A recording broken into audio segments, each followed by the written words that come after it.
গল্পের শুরুতে দেখা যায় রূপমতি ঠিক করে যে দেবদত্তের থেকে ও অনেক দূরে চলে যাবে।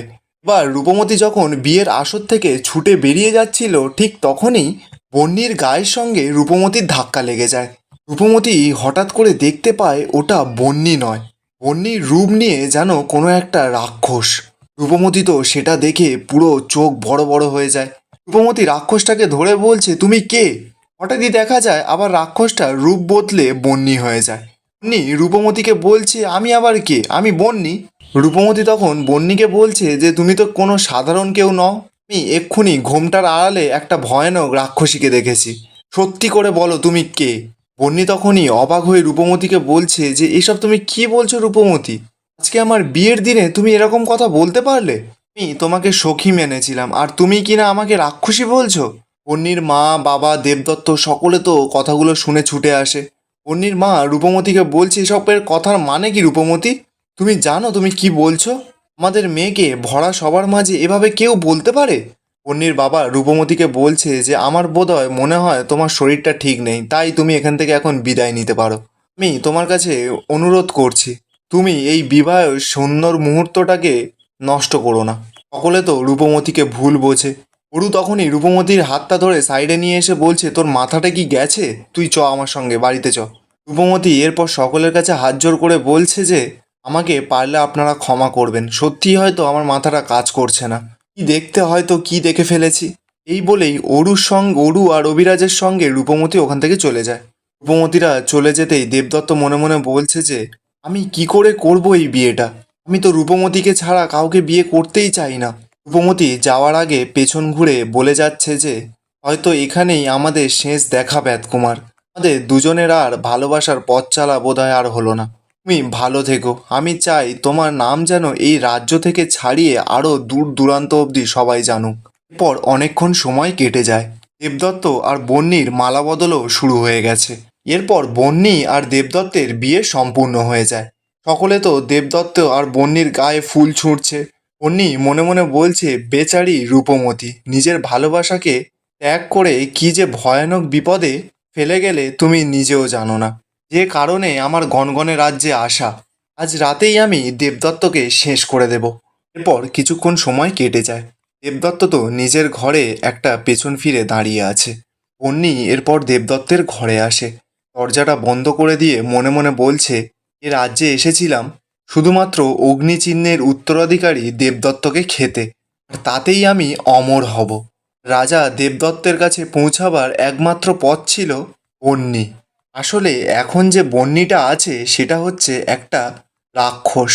আগের যে আসল ভালো বন্যি ছিল তাকে এই রাক্ষসটা মেরে ফেলে ওই বন্যির শরীরের ভেতরে ঢুকে গেছে এর আত্মাটা, রাক্ষসটার আত্মাটা। তাই এখন এই নকল বন্যি রাক্ষসে পরিণত হয়েছে। নকল বন্যি আরও মনে মনে বলছে যে অনেক দিন ধরে এই দেবদত্ত আমার টার্গেটে ছিল, কিন্তু এই রূপমতির জন্য আমি এতদিন কিছু করেই উঠতে পারছিলাম না। আজ রূপমতি নিজেই আমার পথ বাধামুক্ত করে দিল। নকল বন্যি এবার নিজের নোখ টোক বের করে আসল রূপ ধারণ করার চেষ্টা করছে। আর দেবদত্তকে বলছে, দেবদত্ত তুমি তো একবারও পেছন ফিরে আমার দিকে দেখার চেষ্টাও করছো না। আমি জানি তুমি এখনও রূপমতিকেই ভালোবাসো, তাই ওর সাথে বিচ্ছেদ তুমি মেনে নিতে পারছো না। তবে হ্যাঁ, আমি তোমাকে আর বেশিক্ষণ কষ্ট পেতে দেব না। আমি তোমাকে সমস্ত কষ্ট থেকে মুক্তি দেব, আর হ্যাঁ, আমি তোমাকে তোমার দেহ থেকেও মুক্তি দিয়ে দেব। দেবদত্ত, আমিও যে তোমাকে বড্ড ভালোবাসি, তাই তো তোমাকে নিজের মধ্যে স্থান দেব। আমি তোমাকে জ্যান্ত চিবিয়ে খেয়ে নিয়ে আমার শরীরের ভেতরে স্থান দেব।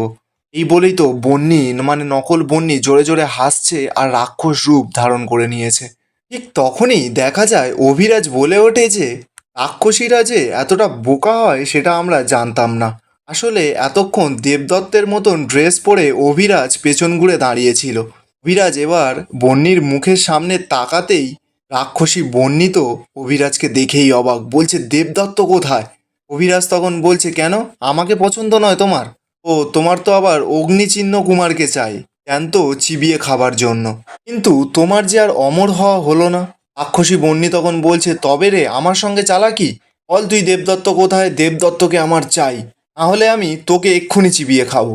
এই বলেই যখনই রাক্ষসী বন্যি অভিরাজকে মারার জন্য এগিয়ে যাবে, ঠিক তখনই সেখানে রূপমতি চলে আসে আর বলছে যে দাঁড়াও, আগে তুমি আমার সঙ্গে বোঝাপড়া করো।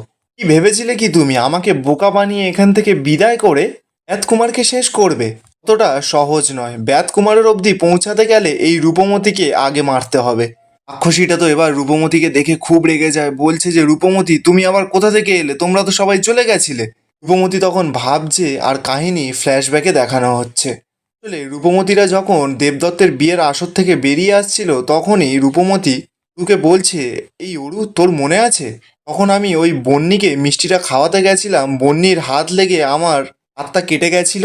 এটা এমনি এমনি নয় কিন্তু, ওই বন্নির তীক্ষ্ণ নখে।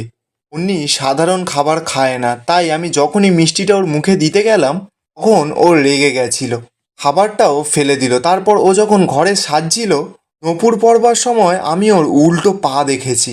তারপর ও যখন বিয়ের আসরে আসছিল তখন ওর সঙ্গে আমার ধাক্কা লাগলো।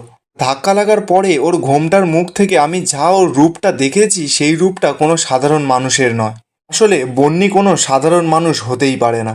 আমার মনে হচ্ছে বন্নি কোনো একটা কারণে ব্যাতকুমারকে বিয়ে করতে চায়। দত্তরি তখন বলছে, সে কি বন্ধু, তাহলে এখন কি করব? রূপমতি তখন জানায় যে আমার মাথায় একটা প্ল্যান এসেছে রাজকুমারকে এই বন্যির হাত থেকে বাঁচানোর। এরপর সেই প্ল্যান মতন রূপমতিরা কাজ করে।